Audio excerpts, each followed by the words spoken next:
ത്രിയേക ദൈവത്തിൻ്റെ തിരുനാമത്തിന് മഹത്വമുണ്ടായിരിക്കട്ടെ. ആമേൻ. മിസ്റ്റിക്കൽ ധ്യാന മാർഗത്തിലൂടെ അതിവേഗം ആത്മീയ പുരോഗതി കൈവരിക്കാൻ ഉൽപ്പത്തി 1 മുതൽ 11 വരെയുള്ള അധ്യായങ്ങളിലെ വചന സന്ദേശങ്ങൾ എങ്ങനെ ധ്യാനിക്കാമെന്ന് 2-3 മാതൃകാ ധ്യാനങ്ങളിലൂടെ നമുക്ക് മനസ്സിലാക്കാൻ ശ്രമിക്കാം. ധ്യാനം 1. സർവ്വപ്രപഞ്ചത്തിൻ്റെയും സൃഷ്ടാവായ ദൈവമേ, അങ്ങയെ അറിഞ്ഞ് സ്നേഹിക്കുകയും ആരാധിച്ച് മഹത്വപ്പെടുത്തുകയും ചെയ്യാനുള്ള ഞങ്ങളുടെ കടമ ഞങ്ങൾ തിരിച്ചറിയുന്നു.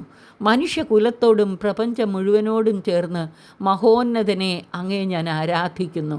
വചനവും പരിശുദ്ധ റൂഹായുമാകുന്ന ഇരു കരങ്ങളാൽ സമസ്തവും സൃഷ്ടിച്ച ദൈവപിതാവേ, അങ്ങയെ ഞങ്ങൾ ആരാധിക്കുന്നു.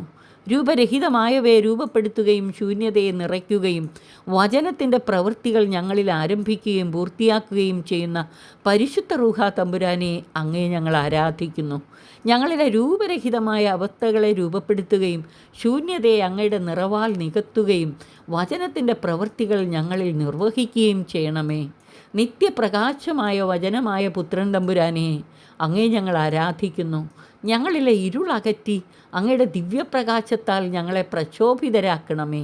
ഇപ്രകാരം ഹൃദയപൂർവ്വം പ്രാർത്ഥിച്ച് കർത്താവുമായി സ്നേഹസല്ലാപം നടത്തിയ ശേഷം തൃപ്പാദത്തിലിരുന്ന് ധ്യാനിക്കുക. നാഥ, ആത്മാഭിഷേകത്താൽ ഞങ്ങളെ നിറയ്ക്കണമേ. അങ്ങയുടെ ശക്തിയും ചൈതന്യവും ഞങ്ങളിൽ പകരണമേ. കർത്താവെ, പറുദീസായിൽ അങ്ങുമായുള്ള സൗഹൃദത്തിലെ ജീവിതം എത്ര ധന്യമാണ്.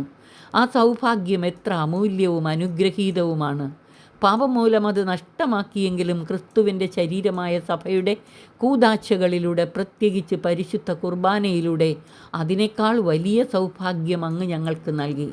നിരന്തര ധ്യാനത്തിലൂടെയും പരിശുദ്ധ കുർബാനയിലുള്ള സജീവ പങ്കാളിത്തത്തിലൂടെയും ഈ സൗഭാഗ്യം അനുഭവിച്ചറിയുകയും ആത്മാഭിഷേകം പ്രാപിക്കുകയും ചെയ്യാൻ ഞങ്ങളെ സഹായിക്കണമേ. ഈ ആഗ്രഹത്തോടും പ്രാർത്ഥനയോടും കൂടെ മൗനമായി തൃപ്പാദത്തിലിരുന്ന് ധ്യാനിച്ച് അവിടുത്തെ സാമീപ്യവും സംസർഗവും അനുഭവിച്ച് ദിവ്യ ചൈതന്യത്താൽ നിറയുകയും അനേകർക്ക് ചൈതന്യം പകരുകയും ചുറ്റും ചൈതന്യം പ്രസരിപ്പിക്കുകയും ചെയ്യുക.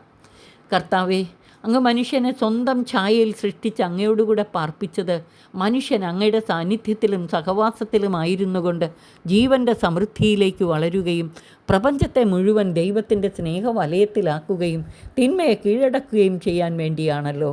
നാഥ, ഇന്ന് തിരുസഭയിലൂടെ അങ്ങയെ ആരാധിച്ച് മഹത്വപ്പെടുത്തി ജീവിച്ച് ജീവൻ്റെ സമൃദ്ധിയിലേക്ക് വളരാനും അങ്ങയുടെ രക്ഷാകര പദ്ധതിയുടെ പൂർത്തീകരണത്തിൽ പങ്കുകാരായി അങ്ങുമായുള്ള സൗഹൃദത്തിലും സഹവാസത്തിലുമായിരുന്നു കൊണ്ട് ക്രിസ്തീയ സൗഭാഗ്യം അതിൻ്റെ പൂർണ്ണതയിൽ അനുഭവിക്കാനും ഞങ്ങളെ സഹായിച്ച് അനുഗ്രഹിക്കണമേ.